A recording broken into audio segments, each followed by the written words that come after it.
কিছু বাংলাদেশিরা ভাবতেছে সৌদি আরবকে মগের মুলুক বানাতে। আমরা সব সময় মারামারি কাটাকাটি সব কিছুর মধ্যে আমরা সব সময় ফার্স্টে থাকি। এখন বর্তমান চাইতেছি যে আমরা অপহরণ এইগুলা বিভিন্ন ধরনের কাজে বাংলাদেশিরা জড়িয়ে যাচ্ছে। আমরা কি ভুলে গেছি 2008 সালের কথা? 2008 সাল থেকে যে 2015 সাল পর্যন্ত বাংলাদেশিদের জন্য ভিসা নিষিদ্ধ ছিল, ট্রান্সফার নিষিদ্ধ ছিল, যে কোম্পানি পরিবর্তন নিষিদ্ধ ছিল, সব কিছু থেকে কিন্তু নিষিদ্ধ করে দিয়েছিল। কেননা আমরা এই খারাপ কাজে জড়িত থাকার কারণে এখন মনে হয় আমরা আবার ফিরে যাচ্ছি আবার 2008 সালের মতো। এখন সৌদি আরবে বিভিন্ন ধরনের খারাপ কাজ করে শুধু একমাত্র বাঙালিরা।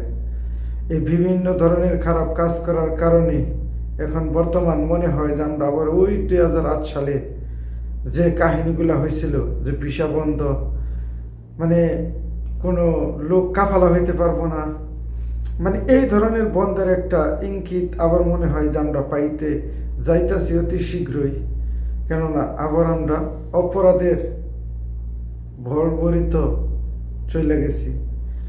মানে মরেন যে মারামারি তো সবসময় হার হামেশায় আমরা মারামারি করি মানুষের সাথে। এই ইদানিক আবার এক চক্র বাইর হয়েছে অপহরণ করা। আবার কিছু চক্র আছে যে বর্তমান ট্রাফিক নিয়েও কিছু কাজ করতেছে।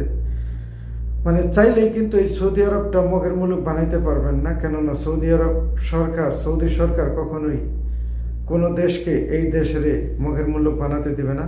কেননা ওনারা খুবই আইনের প্রতি শ্রদ্ধাশীল।